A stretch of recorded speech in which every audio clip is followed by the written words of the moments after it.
Assalamualaikum warahmatullahi wabarakatuh. Alhamdulillahirabbil alamin. Assalatu wassalamu ala asyrofil anbiya'i wal mursalin sayyidina Muhammad wa ala alihi wa ashabihi ajmain. Kami dari kelompok 7 akan membahas materi tentang prasangka.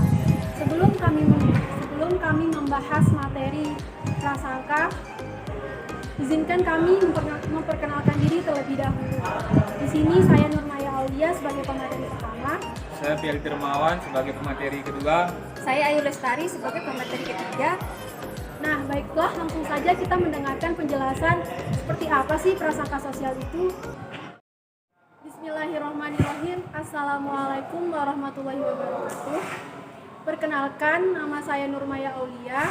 Di sini saya sebagai pemateri pertama dari kelompok 7. Di sini saya akan membahas tentang pengertian prasangka. Prasangka berarti membuat keputusan sebelum mengetahui fakta yang relevan mengenai objek tersebut. Awalnya istilah ini merujuk pada penilaian berdasarkan ras seseorang sebelum memiliki informasi yang relevan yang bisa kita jadikan dasar penilaian tersebut. Pengertian prasangka dibatasi sebagai sifat negatif yang tidak dapat dibenarkan terhadap suatu kelompok dan individu anggotanya. Prasangka merupakan perilaku negatif yang mengarahkan kelompok pada individualis berdasarkan pada keterbatasan atau kesalahan informasi tentang kelompok. Prasangka juga dapat didefinisikan sebagai sesuatu yang bersifat emosional, yang akan mudah sekali menjadi motivator munculnya ledakan sosial. Ciri-ciri dari prasangka sosial berdasarkan penguatan perasaan in-group dan out-groupnya antara lain: yang pertama, proses generalisasi. Proses generalisasi terhadap perbuatan anggota kelompok lain. Jika ada salah seorang individu dari kelompok luar berbuat negatif, maka akan digeneralisasikan pada semua anggota kelompok luar. Sedangkan jika ada salah seorang individu yang berbuat negatif dari kelompok sendiri, maka perbuatan negatif tersebut tidak akan digeneralisasikan pada anggota kelompok sendiri lainnya. Yang kedua, kompetisi sosial menurut Arcok dan Suroso. Jika ada salah seorang individu dari kelompok luar berbuat negatif, maka akan digeneralisasikan pada semua anggota kelompok luar. Sedangkan jika ada salah seorang individu yang berbuat negatif dari kelompoknya sendiri, maka perbuatan negatif tersebut tidak akan digeneralisasikan pada anggota kelompok sendiri lainnya. Yang ketiga, penilaian ekstrim terhadap anggota kelompok lain. Jika ada salah seorang individu dari kelompok luar berbuat negatif, maka akan digeneralisasikan pada semua anggota kelompok. Sedangkan jika ada salah seorang individu yang berbuat negatif dari kelompok sendiri, maka perbuatan negatif tersebut tidak akan digeneralisasikan pada anggota kelompok sendiri lainnya. Selanjutnya, pengaruh persepsi selektif dan ingatan masa lalu.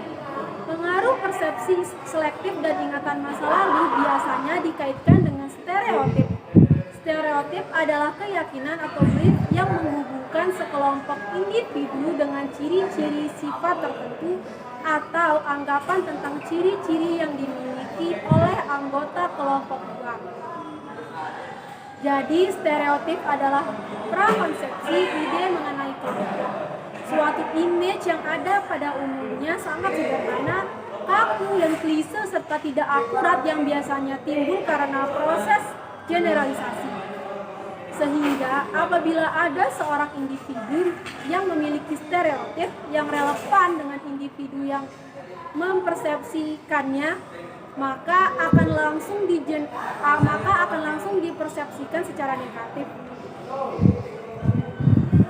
Yang selanjutnya, agresi antar kelompok Agresi biasanya timbul akibat cara berpikir yang rasialis, sehingga menyebabkan seseorang cenderung berperilaku agresif.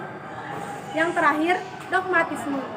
Dogmatisme adalah sekumpulan kepercayaan yang dianut seseorang berkaitan dengan masalah tertentu. Salah satunya adalah mengenai kelompok lain. Bentuk dogmatisme dapat berupa etnosentrisme dan favoritisme. Etnosentrisme adalah paham atau kepercayaan yang menempatkan kelompok sendiri sebagai pusat segala-galanya. Sedangkan favoritisme adalah pandangan atau kepercayaan individu yang menempatkan kelompok sendiri sebagai yang terbaik, paling benar, dan paling bermoral. Sekian yang dapat saya sampaikan, selanjutnya akan dijelaskan oleh pemateri kedua. Terima kasih. Assalamualaikum warahmatullahi wabarakatuh. Nama saya Fedi Rumawan. Akan melanjutkan materi dari pemateri pertama yang berjudul terbentuknya jarak sosial. Prasangka sosial merupakan gejala psikologi sosial. Prasangka sosial ini merupakan masalah yang penting dibahas di dalam intergroup relation. Prasangka sosial atau juga prasangka kelompok yaitu suatu prasangka yang diperlihatkan anggota-anggota suatu kelompok terhadap kelompok-kelompok lain termasuk para anggotanya. Satu kelompok menilai kelompok lain dengan norma atau ukuran yang terdapat di dalam kelompoknya sendiri, yang diantaranya pertama, dengan adanya penyelidikan yang cukup lama terlihat bahwa social distance ini hembuskan dari grup yang dominan sesuai dengan status dan sudut pandangnya, agar grup-grup yang lemah atau grup-grup minoritas dapat diterima ke dalam grup mayoritas. Mau tidak mau harus menyesuaikan diri dengan kelompok-kelompok mayoritas, dan ia harus menerima status yang diberikan. Selanjutnya yang kedua, di samping itu menurut observasinya Alport berkesimpulan bahwa social distance dalam suatu masyarakat hanya dapat pada masyarakat yang heterogen, yang di dalamnya terdapat kelompok-kelompok yang memiliki fungsi dan interes yang berbeda-beda. Selanjutnya, adanya rasa superioritas atau keunggulan kelompok atas kelompok yang lainnya. Rasa superioritas bisa bersumber pada agama, geografis rasa, warna kulit, dan sebagainya. Anggota kelompok di sini menganggap bahwa kelompok lain berada jauh di bawah kelompoknya. Ya, selanjutnya ke faktor-faktor yang dapat menimbulkan prasangka, antara lain warna kulit, tingkat hidup, agama, dan sebagainya. Pada tahun 1935, Dot di dalam penelitiannya menemukan bahwa social distance yang tersebar ada pada kelompok keagamaan. Timbulnya prasangka dapat diperkuat oleh politik, individu atau kelompok yang diliputi prasangka memiliki sikap serta pandangan yang tidak objektif dan wajar. Hal ini tentu saja merupakan perkembangan kepribadiannya. Misalnya, orang Amerika terhadap orang Negro. Sekian dari saya. Wassalamualaikum warahmatullahi wabarakatuh. Assalamualaikum warahmatullahi wabarakatuh. Saya Ayu Lestari akan melanjutkan penjelasan materi ke materi kedua, yaitu usaha-usaha mengurangi prasangka sosial. Antara golongan itu kiranya jelas harus dimulai pada didikan. Jelasnya bahwa prasangka sosial itu sebenarnya adalah karena salah sangka, misinformation, misinterpretasi. Oleh karena itu, usaha untuk mengurangi atau menghilangkan prasangka tetap dijalankan, dikembangkan, dan diusahakan.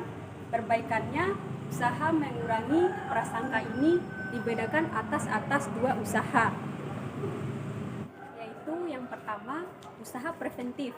Ini berupa usaha jangan sampai orang tahu kelompok terkena prasangka, menciptakan situasi atau suasana yang tentram, damai, jauh dari rasa permusuhan, melainkan dalam arti lapang dada. Dalam bergaul dengan sesama manusia, meskipun ada perbedaan, bukan berarti pertentangan. Perpendek jarak sosial sehingga tidak sempat timbul prasangka. Usaha ini sebaiknya harus dilakukan oleh orang tua pada anak, guru terhadap anak didikannya, masyarakat, media, dan sebagainya. Yang kedua, usaha kuratif. Usaha ini menyembuhkan orang yang sudah terkena prasangka. Usaha di sini berupa usaha menyadarkan prasangka adalah hal yang selalu merugikan, tidak ada hal yang bersifat positif. Bagi kehidupan bersama, justru adanya prasangka itu pihak luar atau pihak ketiga malahan dapat menarik keuntungan dengan jalan memperalat atau menimbulkan suasana panas dan kacau dari golongan yang diprasangkai demi keuntungan pihak.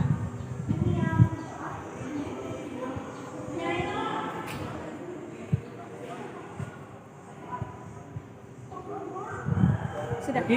Lama deh tonton itu udah habis.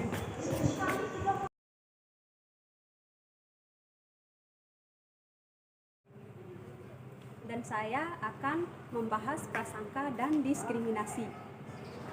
Prasangka adalah sikap yang negatif terhadap sesuatu tanpa ada alasan yang mendasar atas pribadi tersebut. Diskriminasi adalah pembedaan perlakuan terhadap sesama warga negara berdasarkan warna kulit, golongan, suku ekonomi, agama, dan lain sebagainya. Apabila kita berbicara tentang prasangka dan diskriminasi adalah stereotyping, yaitu suatu kecenderungan untuk mengidentifikasi dan menggeneralisasi setiap individu, benda, dan sebagainya ke dalam kategori-kategori yang sudah dikenal. Prasangka dan diskriminasi berhubungan erat satu dengan yang lainnya. Karena pada teorinya prasangka bersumber pada satu sikap dan diskriminasi menunjuk pada satu sikap. Prasangka dapat menjadi dasar dari diskriminasi dan pada akhirnya mereka akan melakukan tindakan yang negatif. Jadi kesimpulannya, di dalam kehidupan sehari-hari, istilah prasangka adalah sikap perasaan orang-orang terhadap golongan manusia tertentu, golongan ras atau kebudayaan yang berbeda dengan golongan orang yang berprasangka. Prasangka sosial terdiri atas attitude sosial yang negatif terhadap golongan orang lain dan tidak mempengaruhi tingkah lakunya terhadap golongan manusia lain. Usaha mengurangi prasangka ini dibedakan atas dua usaha. Yang pertama, usaha preventif. Ini berupa usaha jangan sampai orang atau kelompok terkena prasangka. Dan yang kedua, usaha kuratif. Usaha ini menyembuhkan orang yang sudah terkena prasangka. Usaha ini berupa usaha menyadarkan. Sekian pembahasan dari kami, kurang lebihnya mohon maaf. Wabillahi Taufiq wal hidayah. Wassalamualaikum warahmatullahi wabarakatuh.